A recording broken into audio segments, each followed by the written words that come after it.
சில தவறுகள் நடந்திருக்காரு. ஒரு ஆறுதலான வார்த்தைகள் கூட, அறிக்கைகள் கூட ஒண்ணுமே இல்லையே.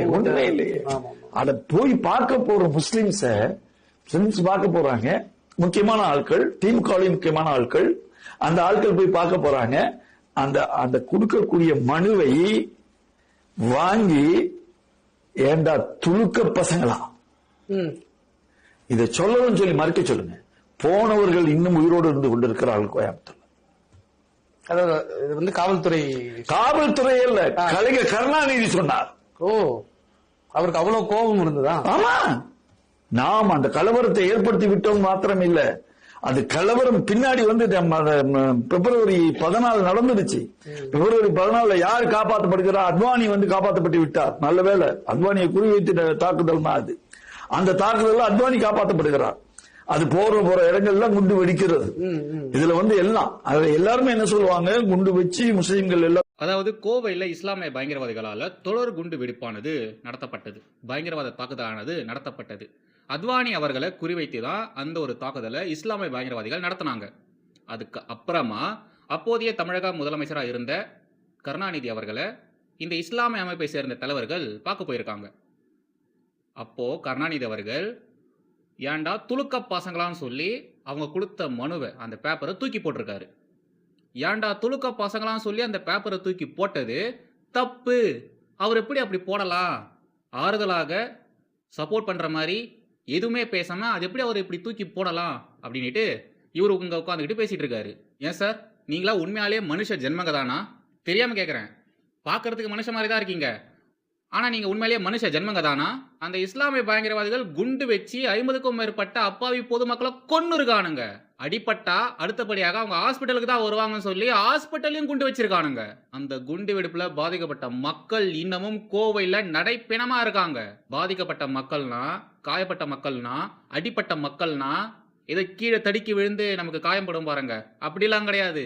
ஒவ்வொருத்தவங்களும், அதாவது இப்போ உயிரோட இருக்கக்கூடிய 200க்கும் மேற்பட்ட மக்கள் இருக்காங்க இல்லையா, அவங்களுக்கு கை கால்லாம் போயிருக்கு, உடல் உறுப்புகளை இழந்திருக்காங்க.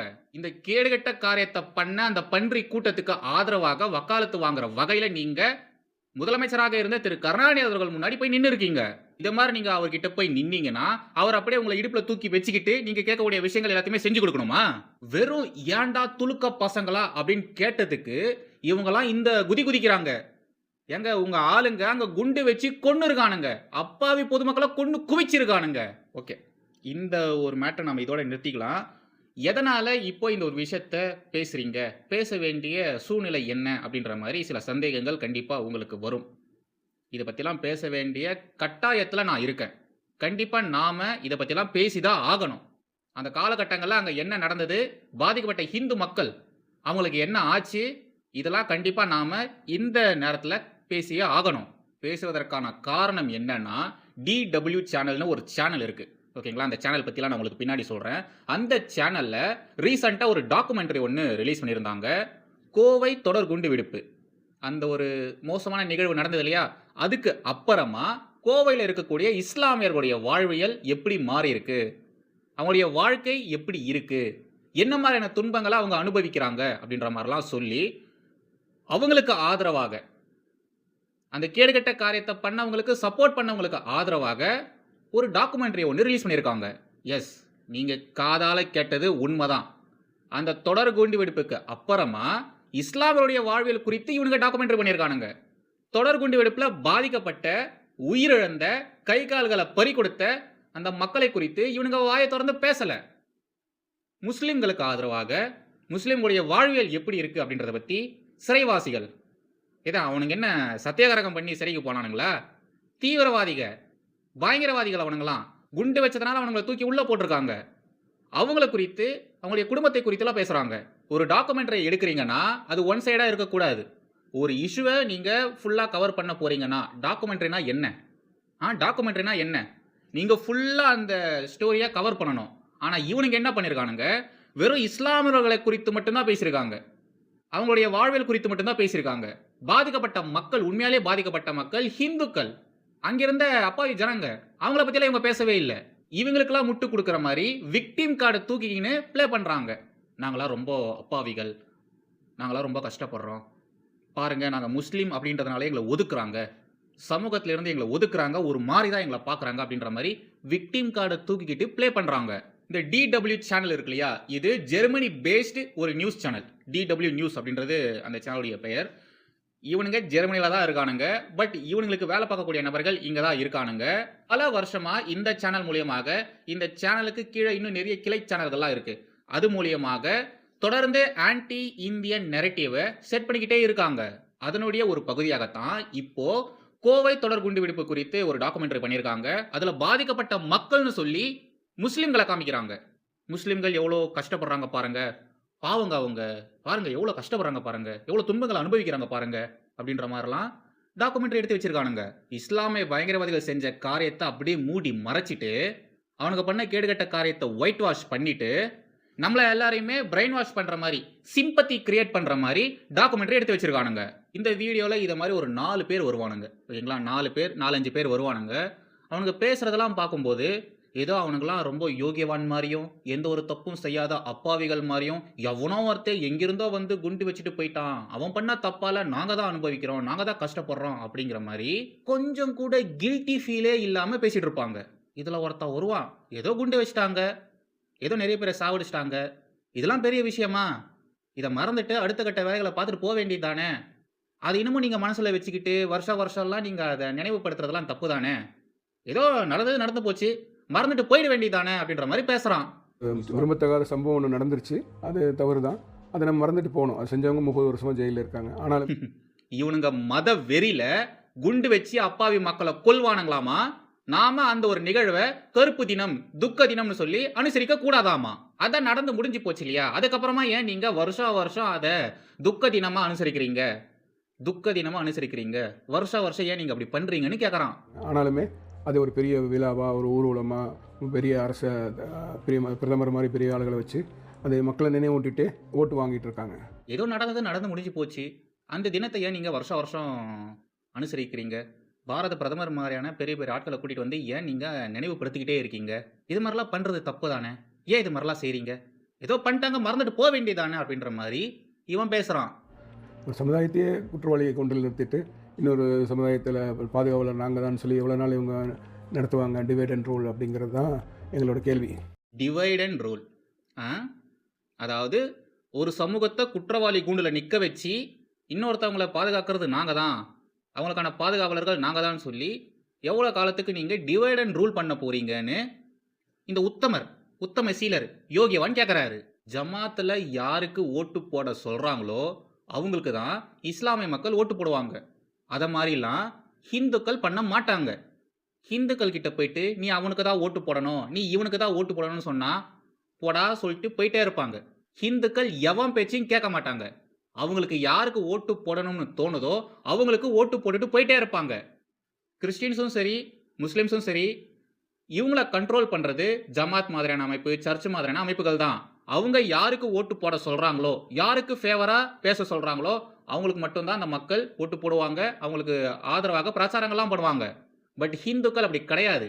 இந்த விஷயம்லாம் நல்லா தெரிஞ்சனால தான் காலங்காலமா இங்க இருக்கக்கூடிய திராவிட கட்சிகள் இஸ்லாமிய மக்களுக்கும் கிறிஸ்துவ மக்களுக்கும் அவ்வளோ ஃபெசிலிட்டிஸ் பண்ணி கொடுத்துருக்காங்க. அந்த மக்கள் கேட்கக்கூடிய காரியங்கள் எல்லாமே உடனுக்குடன் ஏன் செஞ்சு கொடுக்குறாங்கன்னா, ஓட்டு சிந்தாம சதறாம அப்படியே ஓட்டு வந்து விழும். அதுக்காக தான். ஏன் ஹிந்துக்களை இவங்க யாரும் கண்டுக்க மாட்டேன்றாங்கன்னா, ஹிந்துக்கள் இண்டிபெண்டன்ட், சுதந்திரமா, சுய அறிவை யூஸ் பண்ணி யோசிச்சு ஓட்டு போடுவாங்க. இன்னொருத்தவங்க சொல்றது பேச்சை கேட்டு அவன் சொல்லிட்டான் நான் அவனுக்கு தான் ஓட்டு போடுவேன், இவன் சொல்லிட்டான் அவனுக்கு தான் ஓட்டு போடுவேன், ஃபாதர் சொல்லிட்டாரு, ஜமாத்தில் அவர் சொல்லிட்டாரு, அவர் பேச்சு எங்களால் மீற முடியாது, ஸோ நான் அவருக்கு தான் ஓட்டு போடுவேன்னு சொல்லிட்டு ஓட்டு போடுற மாதிரிலாம் ஹிந்துக்கள் ஓட்டு போட மாட்டாங்க. இதை அழகாக யூஸ் பண்ணிக்கிட்டவங்க தான் இந்த திராவிட அரசியல் கட்சிகள். தமிழ்நாட்டில் மட்டும்தான் இந்த நிலைமையை நீங்கள் நினைக்க போறீங்க. இந்தியா முழுக்க இப்போ லண்டன், யூரோப் கண்ட்ரீஸில் கூட பார்த்தீங்கன்னா இந்த ஒரு நிலைமை தான். எல்லா இடத்துலையுமே இவங்க எல்லாருக்குமே கைட் பண்ணுறதுக்கு, நீங்கள் இவங்களுக்கு தான் ஓட்டு போடணும், அவங்களுக்கு தான் சப்போர்ட் பண்ணணும் அப்படின்ற மாதிரி சொல்கிறதுக்கு ஆட்கள் இருக்காங்க. அவங்க பேச்சை மட்டும்தான் இவங்களாம் கேட்பாங்க. அதை மாதிரிலாம் இங்கே இருக்கக்கூடிய ஹிந்துக்கள் இல்லைங்கிறதுனால தான் ஹிந்துக்களுக்கு இங்கே பெருசாக எந்த ஒரு ஆப்பர்ச்சுனிட்டிஸும் இல்லை. ஹிந்துக்கள் கஷ்டப்பட்டாலும் கேட்கறதுக்கு நாதி இல்லை. ஹிந்து மத வழிபாட்டு ஸ்தலங்களுக்கு எதிராக ஏதாச்சும் ஒரு விஷயங்கள் இங்கே நடந்ததுன்னா அது எதிர்த்து கேள்வி கேட்கறதுக்கும் இங்கே யாரும் இல்லை. திருப்பரங்குன்றம் விவகாரத்தில் திமுக என்ன இழவு எடுத்ததோ அதே இழவை தான் இப்போ தாவேக அரசு எடுக்குது. கோவிலில் தீபம் ஏற்ற விட மாட்டோம்னு சொல்கிறாங்க. ஏன்னா ரீசன் இதுதான்.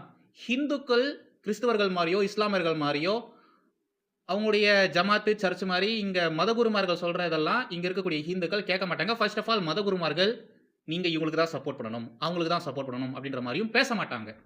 இதனாலதான் ஹிந்துக்களுக்கு ஆதரவாக இங்க யாரும் வந்து நிக்க மாட்டேங்கிறாங்க. ஓட்டு இல்லல்ல, ஹிந்துக்களால அவங்களுக்கு எந்த விதமான பிரயோஜனமும் இல்லல்ல. அதனாலதான், அந்த ஒரு காரணத்துக்காக தான். ஒரு சமுதாயத்தையே குற்றவாளியை கொண்டு நிறுத்திட்டு இன்னொரு சமுதாயத்தில் பாதுகாவலர் நாங்கள் தான் சொல்லி எந்த சமுதாயம் சார் குண்டு வச்சது? எந்த சமுதாயம் குண்டு வச்சது? அந்த சமுதாயத்தை குற்றவாளி குண்டுல நிக்க வைக்காம வேற யாரை நிக்க வைக்க சொல்றீங்க? சொல்லுங்க, நீங்க சொல்லுங்க.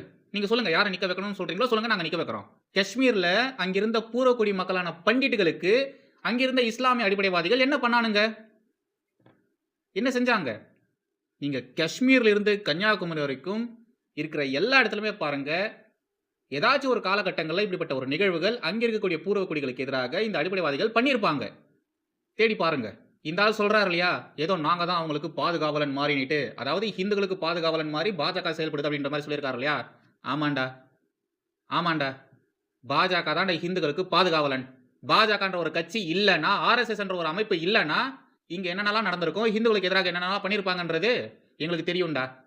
அதனால தான் ஹிந்துக்கள் பாஜகவுக்கு ஓட்டு போடுறாங்க. தமிழகத்தில் இருக்கக்கூடிய ஹிந்துக்கள் அது மாதிரி கிடையாது. பட் நார்த்தில் ஏன் எல்லாருமே ஒன்னா சேர்ந்து பாஜகவுக்கு சப்போர்ட் பண்றாங்க, ஓட்டு போடுறாங்கன்னா, பாதிக்கப்பட்ட மக்கள் அங்க அதிகம். எப்படி கோவையில் இங்க இருக்கிற மக்கள் பாதிக்கப்பட்டிருக்காங்களோ அதே மாதிரி அங்க இன்வேஷன் காலகட்டத்திலிருந்து அதுக்கப்புறமாவும் அரசியல் கட்சி தலைவர்களாலையும் ஏகப்பட்ட ஹிந்துக்கள் பாதிக்கப்பட்டிருக்காங்க. பாஜக ஒன்றும் சும்மாலாம் தொடர்ந்து ஜெயிக்கல, புரியுதா? ஹிந்துக்களின் பாதுகாவலனாக இருக்கிறதுனால தான் பாஜக தொடர்ந்து ஜெயிக்குது. இங்க ஒரு இமேஜ் போடுறத பாருங்க, இதை ஃபர்ஸ்டே போட்டிருக்கணும், மறந்துட்டேன். முஸ்லீம்னு சொன்னா வீடு தர மாட்டாங்க, இதுதான் அந்த டாக்குமெண்ட்ரி வீடியோனுடைய தம்ப்நெயில், ஓகேங்களா? முஸ்லீம்னா ஸ்லீப்பர் செல்லா, வருந்தும் கோயம்புத்தூர் இஸ்லாமியர்கள், கரும்பு கடையின் ஆறாத வடு. பாதிக்கப்படுறதுக்கு காரணமாக இருந்த இவங்களுக்கே இவ்வளோ ரணங்கள், இவ்வளோ துன்பங்கள், இவ்வளோ துயரங்கள்னா பாதிக்கப்பட்ட மக்கள் குறித்து ஏங்க யாரும் பேசவே மாட்டேன்றீங்க? அந்த மக்கள் பாதிக்கப்படுறதுக்கு காரணமா இருந்தவங்களை குறித்து பேசுறீங்க, பாதிப்படைந்த மக்களை குறித்து ஏன் பேச மாட்டேன்றீங்க? இந்த டாக்குமெண்ட்ல முன்னாடி சொன்ன மாதிரி ஒரு 4-5 மூஞ்சிங்க வரும், ஓகேங்களா? அந்த 4-5 மூஞ்சிங்க பேசும்பொழுது தயவு செய்து கவனிச்சு பாருங்க. ஒரு மூஞ்சிலுமே கில்ட் ஃபீலே இருக்காது. நம்ம ஆளுங்க தப்பு பண்ணியிருக்காங்க, நம்ம ஆளுங்க இத்தனை பேரை கொலை பண்ணியிருக்கானுங்க, குண்டு வச்சு கொலை பண்ணியிருக்கானுங்க அப்படின்ற கில்ட் ஃபீல் கொஞ்சம் கூட இருக்காது. இந்த மன்னிப்பு, வருத்தம் இது எதுவுமே கேட்க மாட்டானுங்க, கேட்கவே இல்லை. ஏதோ அவங்க குண்டு வச்சு கொலை பண்ணிட்டாங்க, இதெல்லாம் என்ன பெரிய விஷயமா? குண்டு தானே வச்சாங்க, இதெல்லாம் என்ன நடந்தது? பெருசா வேற எந்த ஒரு தப்பு செய்யலையே. உண்மையாலேங்க தயவு செய்து நீங்க இந்த டாக்குமெண்ட்ரியை பாருங்க. சின்ன வீடியோ தான் அது, ஒரு 14 நிமிஷம் 15 நிமிஷத்துக்குள்ளதான் இருக்கும் அது. அதான் இவ்வளோ பேசியிருப்பாங்க. அதாவது எந்த ஒரு இடத்துலையுமே வருத்தப்பட்டிருக்க மாட்டாங்க, மன்னிப்பு கேட்டிருக்க மாட்டாங்க, கொஞ்சம் கூட அவங்க மூஞ்சில கில்ட்டி ஃபீலே இருக்காது. எதை இவனுங்களாம் தப்பே பண்ணாத மாதிரி, உத்தம சீலர்கள், யோகிவான்கள் மாதிரி தான் பேசிட்டு இருப்பானுங்க. எப்பயோ நடந்து முடிஞ்ச ஒரு விஷயத்தை வந்து மீண்டும் மீண்டும் அதையே ஒரு இதாக வச்சு அந்த நாள் வரும்போது வந்து அதை ப்ரோக்ராமாக வச்சு அந்த ப்ரோக்ராம் அட்டன் பண்ண பிறந்திருக்கவே மாட்டான். எனக்கே 3 வயசு தான் அப்போ. கரெக்ட், நீ சொல்றது 100க்கு 100 கரெக்ட். எப்பயோ நடந்தது, இப்போ ஏன் பேசுறீங்க? இந்த ஒரு நிகழ்வு நடக்கும் பொழுது நிறைய பேர் பிறந்திருக்கவே மாட்டானுங்க, ஆனால் அவனுங்களாம் இந்த விஷயத்தை குறித்து பேசிட்டு இருக்காங்க. அப்போல்லாம் நானே ரொம்ப சின்ன பையன், அப்போ நடந்த விஷயத்தை இப்போ பேசி என்ன பிரயோஜனம் அப்படின்ற மாதிரி இவன் பேசுறா இல்லையா? இவன் சொன்னது 100க்கு 100 சரி. சரிடா, இந்த பாபர் மசூதியை எப்போ இடிச்சாங்க?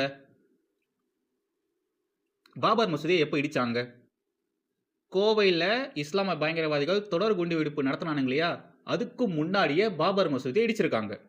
ஆனால் இப்போ வரைக்கும் நீங்கள் வருஷம் டிசம்பர் மாதம் பாபர் மசூதி இடிப்பு தினத்தை கருப்பு தினம், இதை நாங்கள் மறக்க மாட்டோம், மீண்டும் பாபருக்கான மசூதியை நாங்கள் கட்டுவோம், அயோத்தி ராமர் கோவிலை இடிப்போன்னு இப்போ வரைக்கும் நீங்கள் வருஷம் பேசுறீங்களா இல்லையா?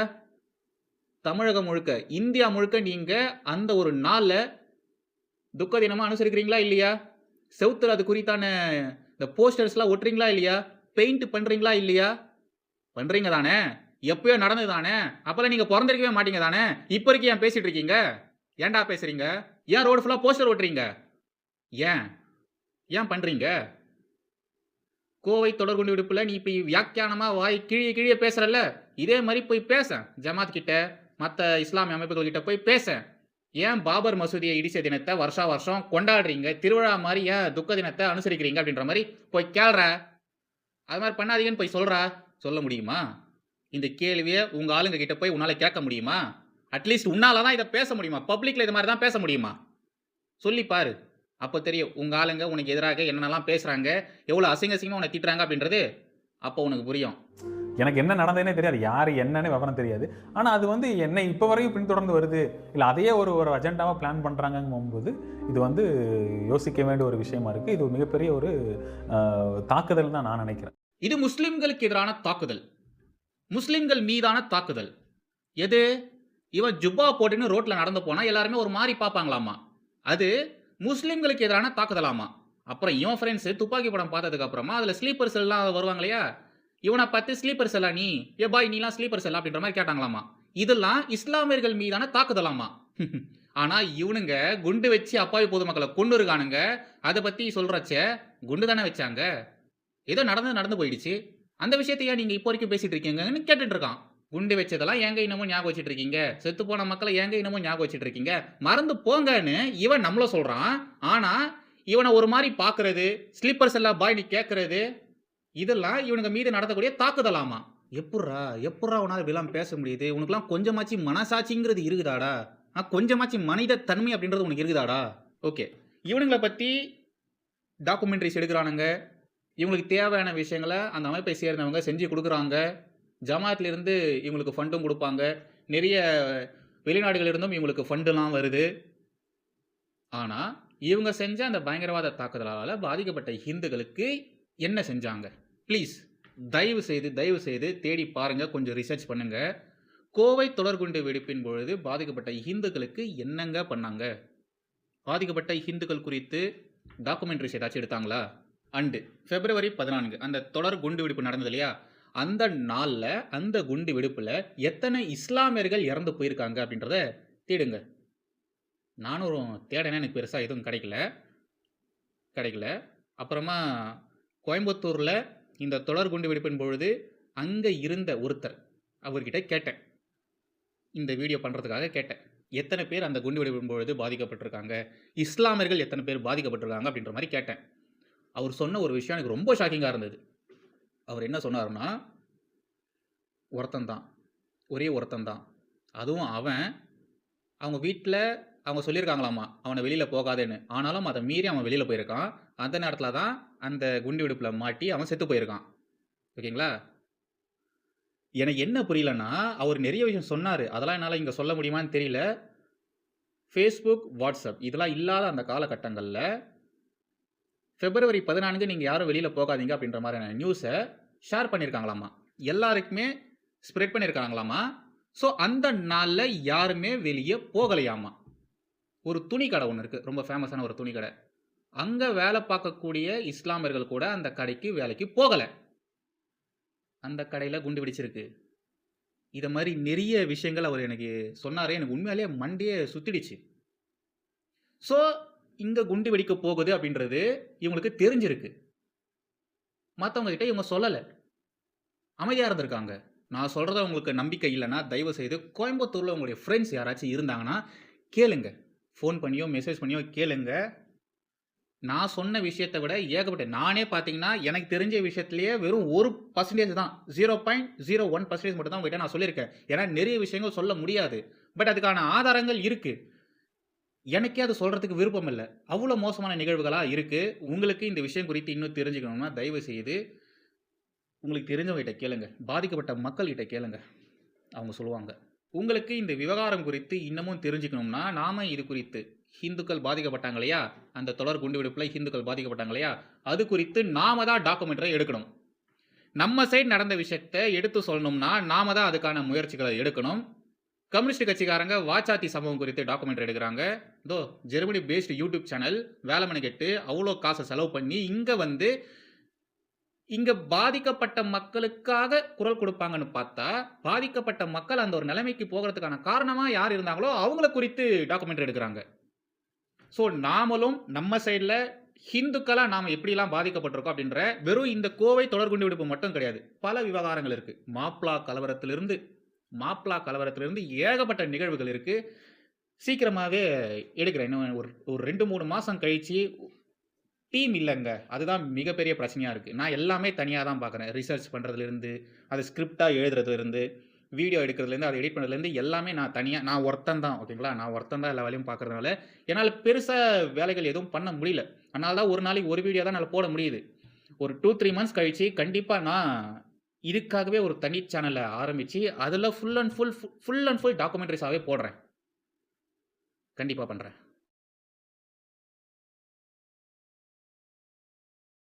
வந்த